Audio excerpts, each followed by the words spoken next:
નમસ્કાર વિદ્યાર્થી મિત્રો, હું ડૉક્ટર કિરણ પટેલ. આજે આપણે સમાજશાસ્ત્ર વિષયમાં ભારતનું વસ્તી વૈવિધ્ય અને રાષ્ટ્રીય એકતા પ્રકરણની વાત કરવાના છીએ. એટલે કે આપણે ગયા વિડીયોની અંદર ઇન્ટ્રોડક્શન, વસ્તીનો અર્થ, ભારતમાં જે વસ્તીમાં વૈવિધ્ય છે તેની વાત કરી હતી. એમાં એક ધાર્મિક વૈવિધ્ય વિશે આપણે ચર્ચા કરી હતી. આજે આપણે વૈવિધ્ય નંબર બીજું એટલે કે સ્ત્રી પુરુષ પ્રમાણ વૈવિધ્યની આગળ વાત કરીશું.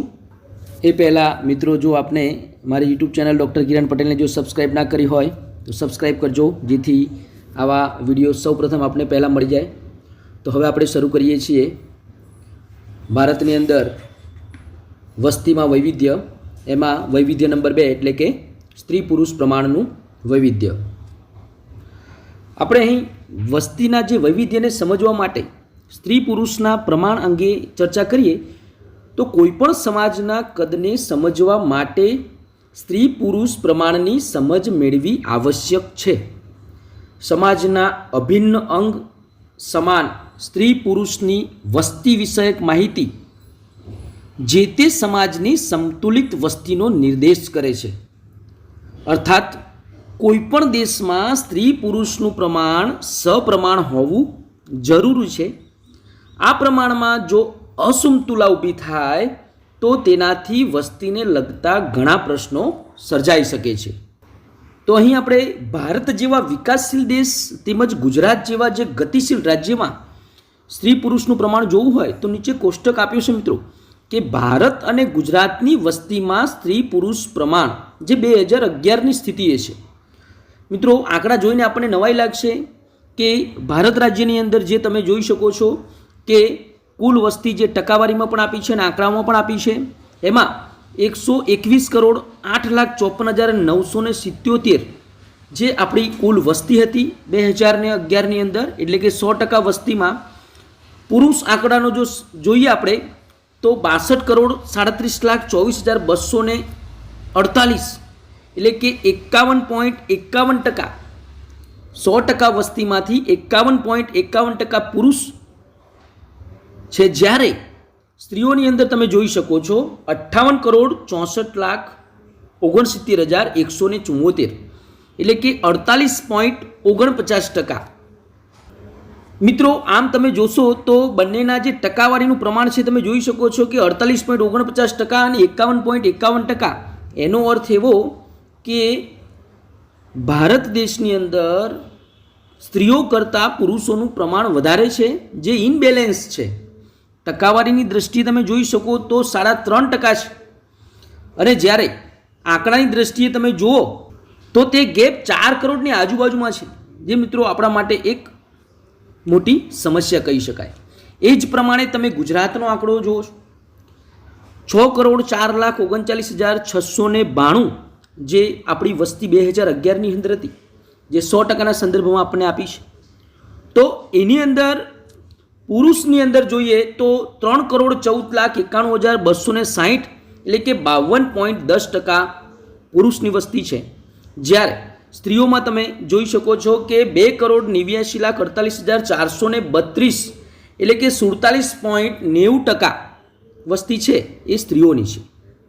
તો ગુજરાતની અંદર પણ તમે જોઈ શકો છો કે જે આંકડો છે એ 4%ની આજુબાજુમાં ગેપ પડે છે, અને આંકડાની દ્રષ્ટિએ તમે જુઓ તો 25 લાખ કરતાં પણ વધુ તમને ગેપ જોવા મળે છે. તો મિત્રો, અહીંયા આપણને જે સંદર્ભ આપ્યો છે એ વસ્તી ગણતરી ભારત સરકાર 2011. તો આ કોષ્ટક પરથી આપણને એવું જોઈ શકાય છે કે ભારત જે છે એ અતિ વસ્તી ધરાવતો દેશ છે, જેમાં સ્ત્રી પુરુષના પ્રમાણની અંદર અસમાનતા જોવા મળે છે. પુરુષની તુલનામાં સ્ત્રીઓનું પ્રમાણ ઓછું છે. ગુજરાતમાં સ્ત્રી પુરુષ પ્રમાણમાં રાષ્ટ્રીય પ્રમાણની જેમ તફાવત જોવા મળે છે. આપ જાણો છો તે મુજબ દર 1000 પુરુષોએ સ્ત્રીઓની સંખ્યા કેટલી છે તેના પરથી લિંગ પ્રમાણ એટલે કે સેક્સ રેશિયો, જાતિ પ્રમાણ જાણી શકાય છે. અને ભારતમાં જુદા જુદા રાજ્યમાં જોવા મળતું જે લિંગ પ્રમાણ છે એ આપણે પરિશિષ્ટ 1ની અંદર આપણે જોઈશું. એ પ્રમાણે પરિશિષ્ટ 1માં દર્શાવ્યા પ્રમાણે 2011ની વસ્તી ગણતરી મુજબ ભારતમાં સરેરાશ લિંગ પ્રમાણ છે એ 940 છે, જે સૌથી વધુ લિંગ પ્રમાણ કેરળ રાજ્યમાં 1084, એટલે કે દર 1000 પુરુષોએ સ્ત્રીઓની સંખ્યા ત્યાં 1084 છે. સૌથી ઓછું લિંગ પ્રમાણ દમણ અને દીવ કેન્દ્ર શાસિત પ્રદેશમાં, એટલે કે 618, દર 1000 પુરુષોએ સ્ત્રીઓની સંખ્યા 618 છે. અને ગુજરાતમાં એ દર છે દર 1000 પુરુષોએ સ્ત્રીઓનું પ્રમાણ, એટલે કે 918. તો ભારતમાં સૌથી વધુ વસ્તી ધરાવતું રાજ્ય જે છે તે ઉત્તર પ્રદેશ છે, જેમાં દેશની કુલ વસ્તીના 16.49% લોકો વસવાટ કરે છે. જ્યારે સૌથી ઓછી વસ્તી ધરાવતું રાજ્ય છે તે ઉત્તરાખંડ છે, જેમાં દેશની કુલ વસ્તીના 0.84% લોકો વસવાટ કરે છે. તો મિત્રો, આ પોઈન્ટમાંથી તમને નાના નાના ક્વેશ્ચનો પણ પૂછવાની શક્યતાઓ છે કે ગુજરાતમાં જાતિ પ્રમાણ કેટલું છે, ભારતની અંદર જાતિ પ્રમાણ કેટલું છે, ભારતમાં સૌથી વધુ વસ્તી ધરાવતું રાજ્ય કયું છે, ભારતમાં સૌથી ઓછી વસ્તી ધરાવતું રાજ્ય કયું છે. તો મિત્રો, આની અંદરથી આપણે નાના નાના સવાલો પણ તૈયાર કરી શકીશું. તો આ વૈવિધ્યની આપણે વાત કરી. બીજા નંબરનું એટલે કે સ્ત્રી પુરુષ પ્રમાણનું વૈવિધ્ય. ત્યારબાદ હવે આપણે ત્રીજું વૈવિધ્ય એટલે કે સાંસ્કૃતિક વૈવિધ્ય. વિશ્વમાં સમન્વય અને સાતત્યનું ઉત્તમ ઉદાહરણ એટલે ભારતીય સંસ્કૃતિ. ઐતિહાસિક દ્રષ્ટિએ જોઈએ તો મોહેંજો-દડો અને હડપ્પાની સંસ્કૃતિથી શરૂ કરીને પ્રવર્તમાન સમય સુધી ભારતીય સમાજ સાંસ્કૃતિક વૈવિધ્યથી સભર રહ્યો છે. વેદકાલીન, ઉત્તર વેદકાલીન, મધ્યયુગ, બ્રિટિશ હકૂમત અને સ્વતંત્રતાના પ્રત્યેક તબક્કે વિવિધ પ્રકારની સાંસ્કૃતિક ગતિવિધિઓથી આ દેશ ધમધમતો રહ્યો છે. વિવિધ તબક્કાના શાસકોના શોખ, વેપાર કે વહીવટ માટે સ્થળાંતરિત થઈને આવેલા વિવિધ સમુદાયોની જીવનશૈલીને લીધે ભારતમાં પરંપરાથી આધુનિક સમય સુધી ભાતીગળ સંસ્કૃતિ હંમેશા અંકુરિત થઈ છે. ભારતમાં ઉત્તરથી દક્ષિણ અને પૂર્વથી પશ્ચિમ, અર્થાત કાશ્મીરથી કન્યાકુમારી અને કોલકાતાથી કચ્છ સમગ્ર ભારતની સરહદોને આવરી લેતા એવા વિશાળ ક્ષેત્રફળમાં પ્રાદેશિકતાને આધારે સાંસ્કૃતિક વૈવિધ્ય નજરે પડે છે. પ્રદેશ અનુસારની સંસ્કૃતિ પોતાની આગવી ભાત પાડે છે, સાથે અન્ય સંસ્કૃતિમાં સહભાગીદાર થવા પ્રયત્ન કરે છે. આથી સાંસ્કૃતિક ઐક્ય મજબૂત બને છે. ભારતીય સમાજની સાંસ્કૃતિક વિવિધતા દેશ વિદેશમાં પણ જાણીતી છે. સમગ્ર ભારતના સાંસ્કૃતિક વૈવિધ્યના ઉત્સવો, ખોરાક, પોશાક, જીવન નિર્વાહની રીતો, ભાષા વગેરે અનેક સ્વરૂપે આપણે જોઈ શકાય છે, જેની અહીં આપણે વિગતે વાત કરીશું. તો સાંસ્કૃતિક વૈવિધ્યની અંદર સૌપ્રથમ આપણે જોઈએ તો ઉત્સવ. સમગ્ર ભારતમાં રાજ્યો અને કેન્દ્ર શાસિત પ્રદેશોમાં પ્રત્યેક પ્રદેશમાં તહેવારો અને ઉત્સવો ખૂબ જ ઉત્સાહથી ઉજવાય છે. દિવાળી, હોળી, દશેરા, ઈદ ઉલ ફિત્ર, ક્રિસમસ, નવરોઝ એટલે કે પતેતી, ગુરુ પર્બ વગેરે ધાર્મિક તહેવારો ઉપરાંત ખેતીની ફસલને વધાવતા ઉત્સવો જેવા કે અસમનો બિહુ, તમિલનાડુનો પોંગલ, કેરાલાનો ઓણમ અને ઉત્તર ભારતનો બૈસાખી વગેરેમાં લોકો ઉત્સાહથી સામેલ થાય છે. બુદ્ધ પૂર્ણિમા કે મહાવીર જયંતીની ઉજવણી પણ ઉત્સાહથી કરવામાં આવે છે. તો આની અંદરથી નાના નાના પ્રશ્નો પણ પૂછાઈ શકે છે, તો ખાસ આની અંદર ધ્યાન રાખજો.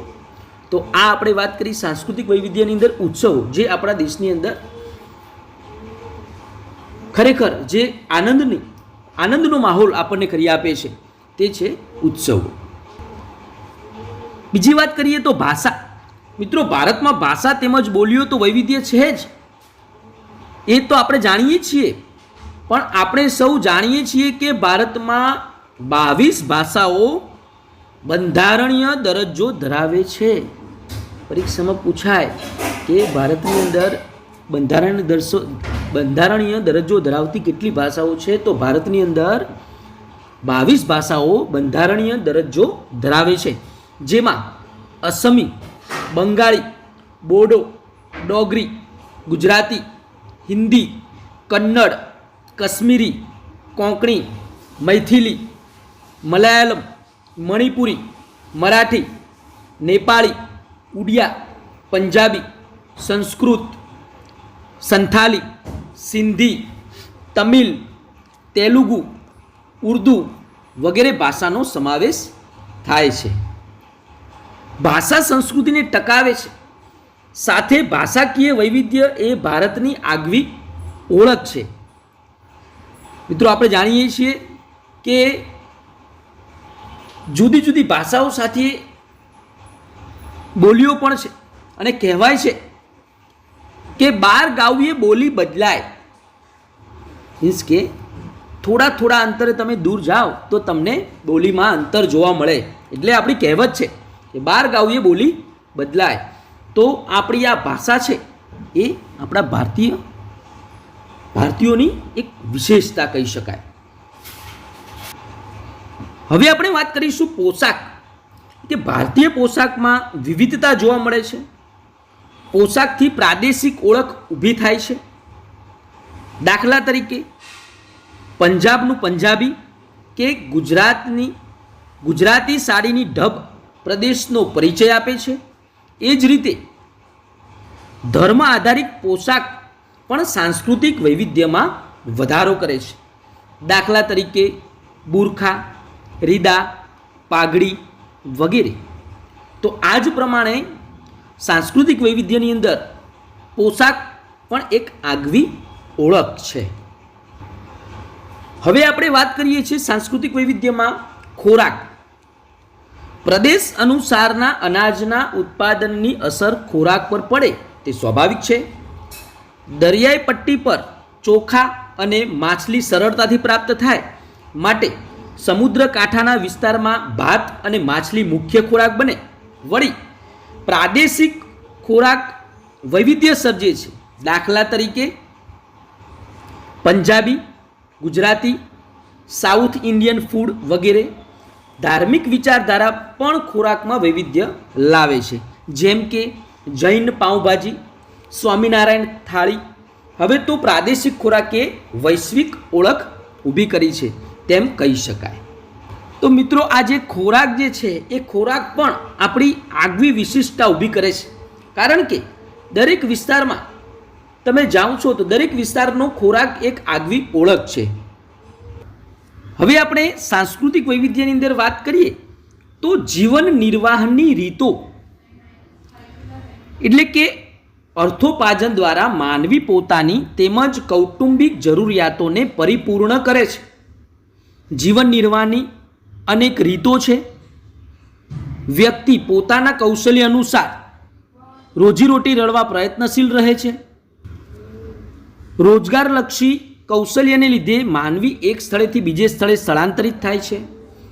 આ સ્થળાંતર પ્રત્યક્ષ કે પરોક્ષ રીતે સંસ્કૃતિનું એક સ્થળેથી બીજે સ્થળે વહન કરીને સાંસ્કૃતિક વૈવિધ્યમાં વધારો કરે છે. સાથોસાથ રાષ્ટ્રીય ઐક્યની ભાવનાની પણ જાળવણી કરે છે. આમ ભૌગોલિક તેમજ સામાજિક રીતે થતું સાંસ્કૃતિક હસ્તાંતરણ વસ્તીને અસર કરે છે. તો તેનાથી વિપરીત વસ્તી વિષયક માહિતી ભૌગોલિક અને સામાજિક પરિસ્થિતિ તરફ ધ્યાન કેન્દ્રિત કરીને જે તે પ્રદેશના વૈવિધ્યની સવિશેષ માહિતી એકત્રિત કરવા પ્રેરે છે. તો આપણે જોવું હોય તો ગુજરાતની અંદર જે ગરબા થાય છે કે જે પતંગોત્સવ, જે સ્થાનિકથી માંડીને વૈશ્વિક ફલક પર સાંસ્કૃતિક વૈવિધ્યનું ઉત્કૃષ્ટ ઉદાહરણ કહી શકાય. તો આપણે અહીં જે વાત કરી છે એ સાંસ્કૃતિક વૈવિધ્ય એટલે કે એ પછી ઉત્સવોમાં હોય, ભાષાકીય દૃષ્ટિકોણથી હોય, પોશાક, ખોરાક કે જીવન નિર્વાહની રીતો. પણ આ બધા જ જે આપણા અલગ અલગ પ્રકારના જે વૈવિધ્ય છે, જે વિશ્વમાં સમન્વય અને સાતત્યતાનું ઉત્તમ ઉદાહરણ છે, એ છે ભારતીય સંસ્કૃતિ. એટલા માટે જ અહીં આપણને કહેવાયું છે કે ભારતીય સમાજની જે સાંસ્કૃતિક વિવિધતા છે એ દેશ વિદેશમાં પણ જાણીતી છે. તો આ આપણે વાત કરી સાંસ્કૃતિક વૈવિધ્યની. હવે આપણે વાત કરવાના છીએ વૈવિધ્ય નંબર 4 એટલે કે વંચિત સમૂહોનું વૈવિધ્ય.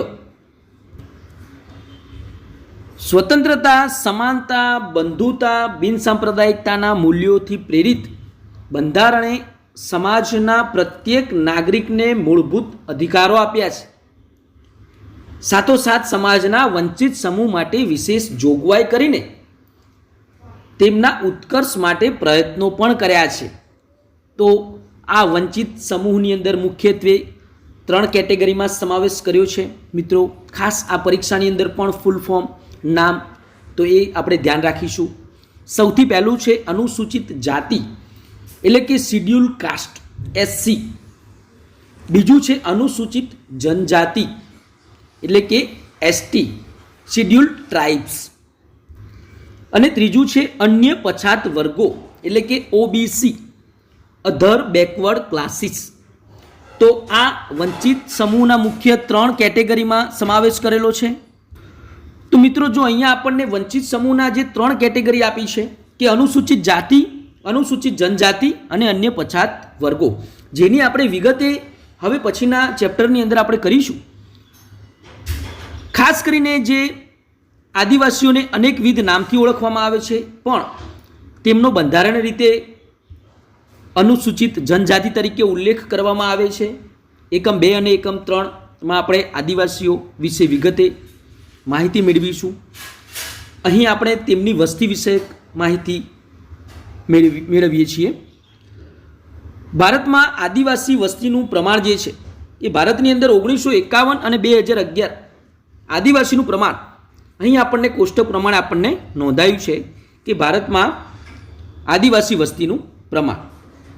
અહીં આપણને વર્ષ આપ્યું છે 1951 અને 2011. તો આપણે 1951માં આદિવાસીઓની જનસંખ્યા જોઈએ તો 1,91,47,054 એટલે કે કુલ વસ્તીમાં આદિવાસી વસ્તીની ટકાવારી આપણે જોઈશું તો 2.26%. એટલે કે જે 100%માંથી 2.26% ઈસવીસન 1951ની અંદર આદિવાસીઓની જનસંખ્યા હતી, જે વધીને 2011ની અંદર 10,42,81,034 એટલે કે કુલ વસ્તીમાં આદિવાસી વસ્તીની ટકાવારી છે એ 8.60%. એટલે કે જે 100%માંથી 8.60% આદિવાસીઓની જનસંખ્યા થઈ. અને આ સ્ત્રોત સંદર્ભ એટલે કે વસ્તી ગણતરી અહેવાલ 1951 અને 2011માંથી લીધેલ છે. તો આ કોઠા પરથી આપણે એવું કહી શકાય કે 1951માં આદિવાસીઓની વસ્તી 2.26% હતી, જે વધીને 2011માં 8.60% થઈ. હવે આપણે ભારતમાં જે રાજ્યવાર જે અનુસૂચિત જનજાતિની જે વસ્તી છે, રાજ્યવારની આપણે વાત કરીશું કે જે અનુસૂચિત જનજાતિની વસ્તી ભારતમાં મોટાભાગના રાજ્યો અને કેન્દ્રશાસિત પ્રદેશોમાં ઓછા વધતા પ્રમાણમાં અનુસૂચિત જનજાતિની વસ્તી જોવા મળે છે. દરેક રાજ્યમાં અનુસૂચિત જનજાતિની વસ્તી આપણે પરિશિષ્ટ 2માં જોઈશું. ભારતમાં રાજ્યવાર અનુસૂચિત જનજાતિની જે વસ્તી છે એ 2011ને જોતા સૌથી વધુ અનુસૂચિત જનજાતિની વસ્તી એ કેન્દ્ર શાસિત પ્રદેશ મિઝોરમમાં એટલે કે 94.97% જોવા મળે છે, જ્યારે સૌથી ઓછી અનુસૂચિત જનજાતિની વસ્તી ઉત્તર પ્રદેશ રાજ્યમાં એટલે કે 0.57% જોવા મળે છે. ભારતમાં નાગાલેન્ડ, મિઝોરમ, અરુણાચલ પ્રદેશ, મેઘાલય, દાદરાનગર હવેલી તથા લક્ષદ્વીપમાં મોટાભાગની આદિવાસી વસ્તી વસવાટ કરે છે. તો ભારતની અંદર જે આપણે રાજ્યવાર અનુસૂચિત જનજાતિ વસ્તીની વાત કરી, હવે આપણે વાત કરીએ ગુજરાતમાં અનુસૂચિત જનજાતિની વસ્તી. ગુજરાતમાં અનુસૂચિત જનજાતિની વસ્તી દરેક જિલ્લામાં ઓછા વધતા પ્રમાણમાં જોવા મળે છે. ગુજરાતમાં જિલ્લાવાર અનુસૂચિત જનજાતિની વસ્તી 2011ને જોતા સૌથી વધુ અનુસૂચિત જનજાતિની વસ્તી ધરાવતો જિલ્લો ડાંગ એટલે કે 94.65% જોવા મળે છે, જ્યારે સૌથી ઓછી વસ્તી ધરાવતો જિલ્લો છે એ ભાવનગર છે, 0.32% છે. આમ ગુજરાતમાં લગભગ પ્રત્યેક જિલ્લામાં અનુસૂચિત જનજાતિ ઓછા વત્તા અંશે વસવાટ કરે છે, પરંતુ રાજ્યની પૂર્વ પટ્ટીમાં મોટાભાગની વસ્તી વસવાટ કરતી જોવા મળે છે. તો આ આપણે વાત કરી ગુજરાતમાં અનુસૂચિત જનજાતિની વસ્તી. તો અહીં આપણે વંચિત સમૂહોનું વૈવિધ્યની પણ આપણે વાત કરી. તો આ પ્રમાણે આપણે કહી શકાય કે જે ટોટલ ભારતની અંદર જો આપણે વસ્તીમાં વૈવિધ્ય અને વસ્તીમાં વૈવિધ્યની અંદર આપણે જોયું એ પ્રમાણે ધાર્મિક વૈવિધ્ય છે, ત્યાર પછી સ્ત્રી પુરુષ પ્રમાણમાં વૈવિધ્ય જોવા મળે છે, સાંસ્કૃતિક વૈવિધ્ય જોવા મળે છે, તે જ પ્રમાણે વંચિત સમૂહનું વૈવિધ્ય આપણને જોવા મળે છે. તો અહીં આપણે વસ્તીમાં વૈવિધ્ય એની આપણે વાત પૂરી કરી. તો હવે આપણે